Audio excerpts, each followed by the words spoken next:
ओम शांति। अव्यक्त मुरली रिवाइज 22/1/82 मुरली का सार है। बधाई और विदाई दो। आज विश्व कल्याणकारी बाप दादा विश्व के चारों ओर के बच्चों को सम्मुख देख रहे हैं। सभी बच्चे अपने याद की शक्ति से आकारी रूप में मधुबन पहुँचे हुए हैं। हर एक बच्चे के अंदर मिलन मनाने का शुभ संकल्प है। बाप दादा सर्व बच्चों को देख हर्षित हो रहे हैं, क्योंकि बाप दादा हर एक बच्चे की विशेषता को जानते हैं। उसी विशेषता के आधार पर हर एक अपना अपना विशेष पार्ट बजा रहे हैं। यही ब्राह्मण आत्माओं की व ब्राह्मण परिवार में नवीनता है, जो एक भी ब्राह्मण आत्मा विशेषता के सिवाय साधारण नहीं है। सब ब्राह्मण अलौकिक जन्मधारी अलौकिक हैं, इसलिए सभी अलौकिक अर्थात कोई न कोई विशेषता के कारण विशेष आत्मा है। विशेषता की अलौकिकता है, इसलिए बाप दादा को बच्चों पर नाज है। सब विशेष आत्माएं हो, ऐसे ही अपने में इस अलौकिक जन्म का, अलौकिकता का, रूहानियत का, मास्टर सर्वशक्तिवान का नशा अपने में समझते हो। यह नशा सर्व प्रकार की कमजोरियों को समाप्त करने वाला है। तो सदा के लिए सर्व कमजोरियों को विदाई देने का मुख्य साधन सदा स्वयं को और सर्व को संगम युगी विशेष आत्मा के विशेष पाठ की बधाई दो। जैसे कोई भी विशेष दिन होता है व कोई विशेष कार्य करता है तो क्या करते हो? उसको बधाई देते हो ना। एक दो को बधाई देते हो तो सारे कल्प में संगम युग का हर दिन विशेष दिन है और आप विशेष युग के विशेष पाठधारी हो, इसलिए आप विशेष आत्माओं का हर कर्म अलौकिक अर्थात विशेष है। तो सदा आपस में भी मुबारक दो और स्वयं को भी मुबारक दो, बधाई दो। जहाँ बधाई होगी वहाँ विदाई हो ही जाएगी। तो इस डबल विदेशियों की सीज़न का सार यही याद रखो, सदा बधाई द्वारा विदाई दे देना है। यहाँ आई हो विदाई दे, बधाइयाँ मनाने के लिए। तो विदाई और बधाई, यही दो शब्द याद रखना। विदाई देनी है नहीं, विदाई दे दी। वरदान भूमि में आना अर्थात सदा के लिए कमज़ोरियों को विदाई देना।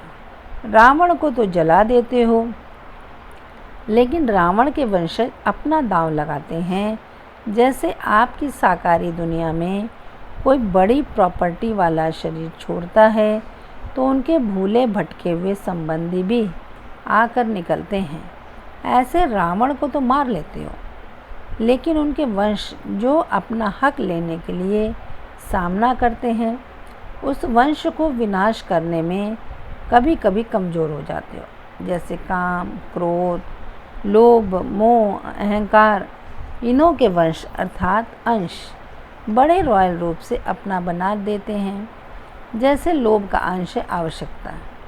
लोभ नहीं है, लेकिन आवश्यकता सब है। आवश्यकता की भी हद है।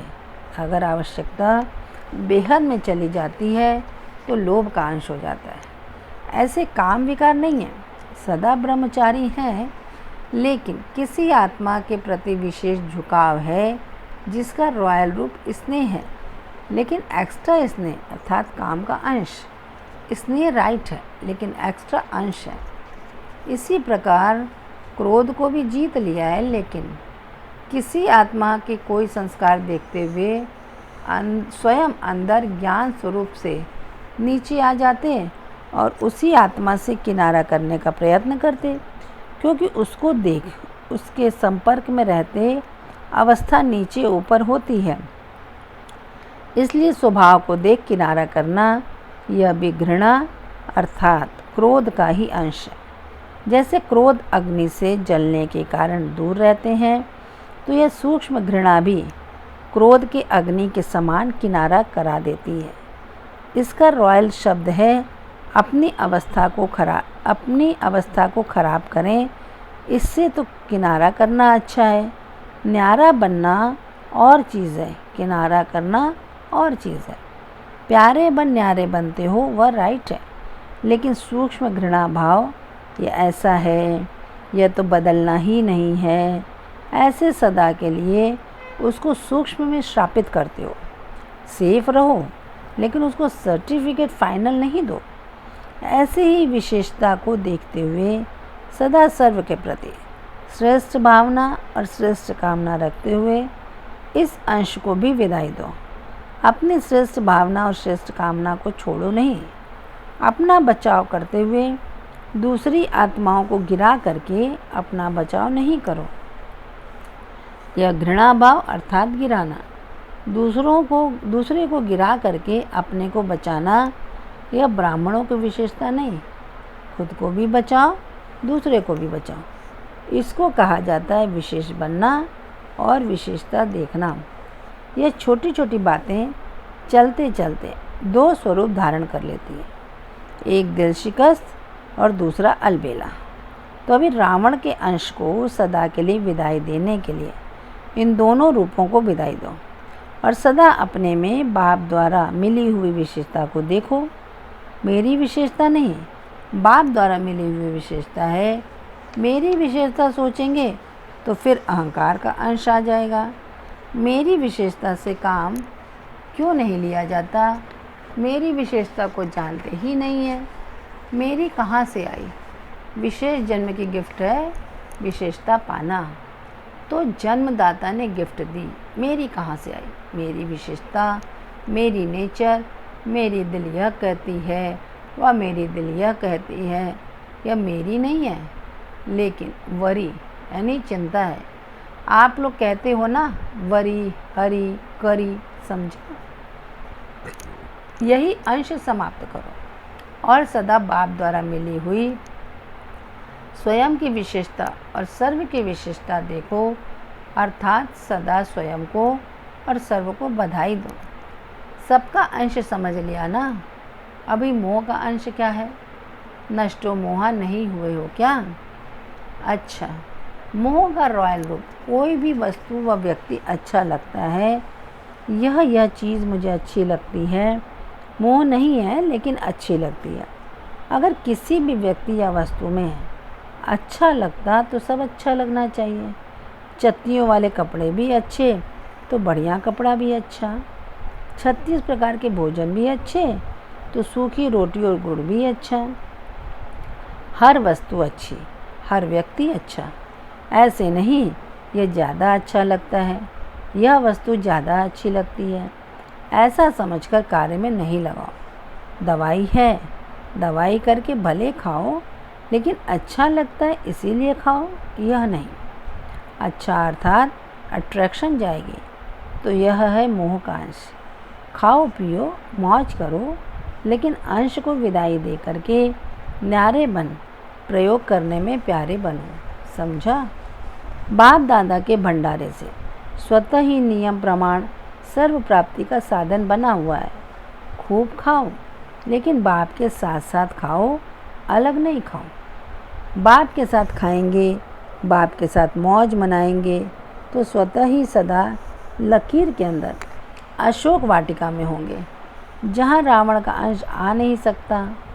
खाओ पियो मौज करो, लेकिन लकीर के अंदर और बाप के साथ साथ। फिर कोई बात मुश्किल नहीं लगेगी, हर बात मनोरंजन अनुभव होगी। समझा क्या करना है? सदा मनोरंजन करो। अच्छा, डबल विदेशी सदा मनोरंजन की विधि को समझ गए? मुश्किल तो नहीं लगता है ना? बाप के साथ बैठ जाओ तो कोई मुश्किल नहीं, हर घड़ी मनोरंजन अनुभव करेंगे। हर सेकंड स्वप्रति और सर्व प्रति बधाई के बोल निकलते रहेंगे।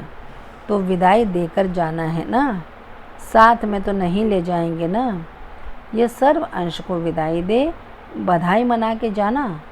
तैयार होना सभी डबल विदेशी।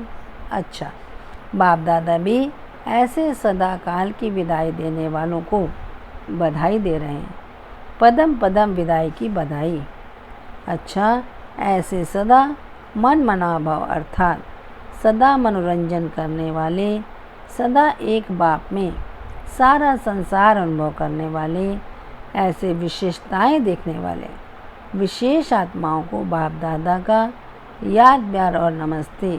बच्चों की तरफ से भी बाबा को नमस्ते नमस्ते नमस्ते। सेवाधारियों को मधुबन से क्या सौगात मिली? प्रत्यक्ष फल भी मिला और भविष्य प्रारब्ध भी जमा हुई, तो डबल सौगात हो गई। खुशी मिली, निरंतर योग के अभ्यासी बने, यह प्रत्यक्ष फल मिला। लेकिन इसके साथ साथ भविष्य प्रारब्ध भी जमा हुई, तो डबल चांस मिला। यहाँ रहते सहज योगी, कर्म योगी, निरंतर योगी का अभ्यास हो गया है। यही संस्कार अब ऐसे पक्के करके जाओ जो वहाँ भी यही संस्कार रहे। जैसे पुराने संस्कार न चाहते भी कर्म में आ जाते हैं, ऐसे यह संस्कार भी पक्के करो, तो संस्कारों के कारण यह अभ्यास चलता ही रहेगा। फिर माया विघ्न नहीं डालेगी, क्योंकि संस्कार बन गए। इसलिए सदा इन संस्कारों को अंडरलाइन करते रहना, फ्रेश करते रहना।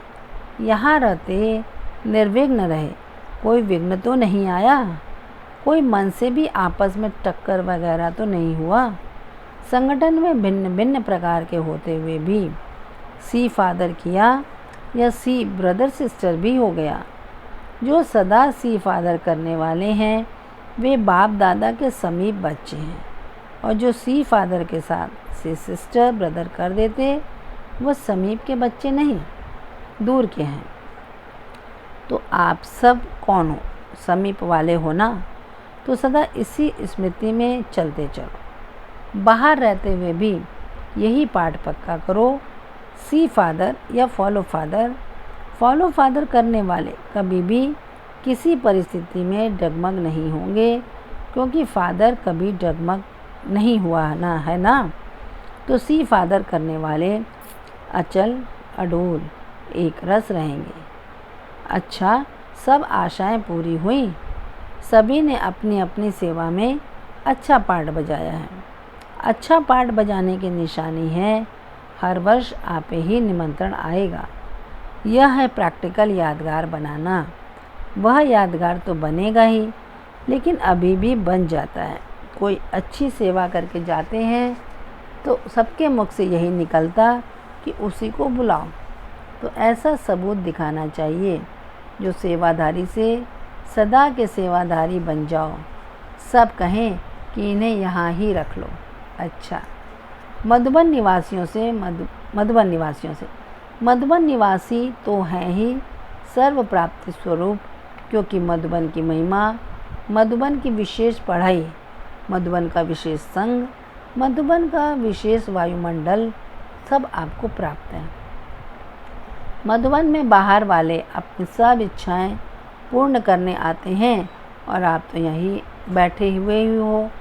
शरीर से भी बाप दादा के साथ साथ हो, क्योंकि मधुबन में सभी साथ का अनुभव साकार रूप में करते हैं।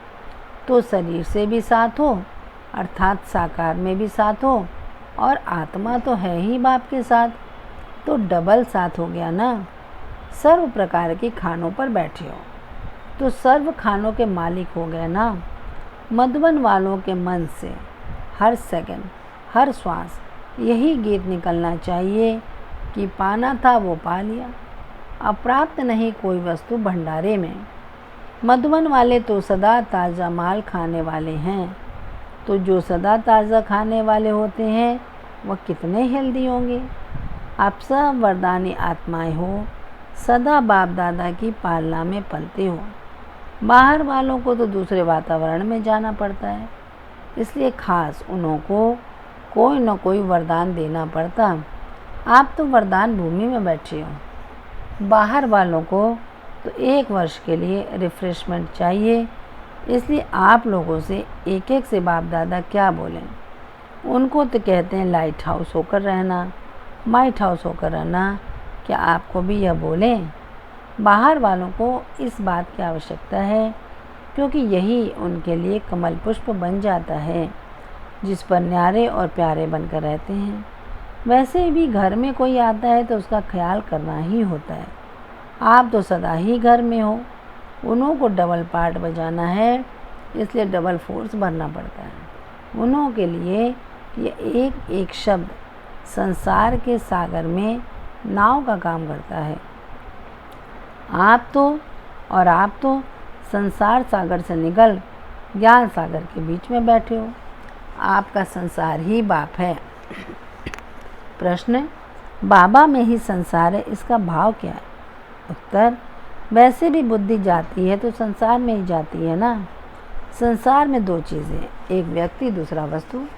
बाप ही संसार है, अर्थात सर्व व्यक्तियों से जो प्राप्ति है वह एक बाप से, और जो सर्व वस्तुओं से तृप्ति होती है वह भी बाप से है।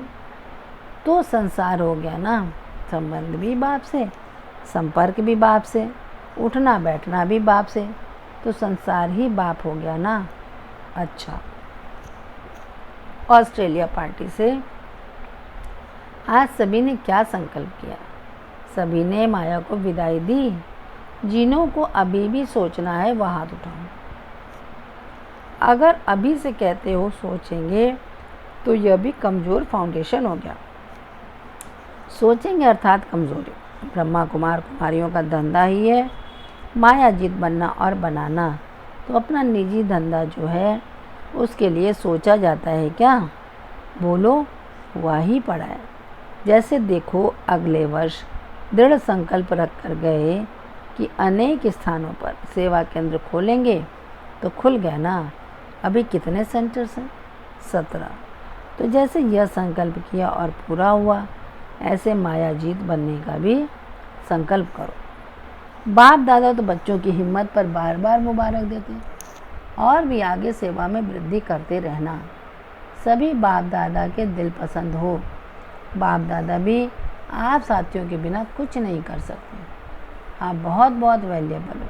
अच्छा, वरदान। यथार्थ याद द्वारा सर्वशक्ति संपन्न बनने वाले, सदा शस्त्रधारी, कर्मयोगी भव। यथार्थ याद का अर्थ है सर्वशक्तियों से सदा संपन्न रहना। परिस्थिति रूपी दुश्मन आए और शस्त्र काम में नहीं आए तो शस्त्रधारी नहीं कहा जाएगा। हर कर्म में याद हो तब सफलता होगी। जैसे कर्म के बिना एक सेकंड भी नहीं रह सकते, वैसे कोई भी कर्म योग के बिना नहीं कर सकते। इसलिए कर्मयोगी, शस्त्रधारी बनो और समय पर सर्व शक्तियों को ऑर्डर प्रमाण यूज़ करो, तब कहेंगे यथार्थ योगी। स्लोगन, जिनके संकल्प और कर्म महान हैं वही मास्टर सर्वशक्तिवान हैं। जिनके संकल्प और कर्म महान हैं वही मास्टर सर्वशक्तिवान हैं। अच्छा, ओम शांति।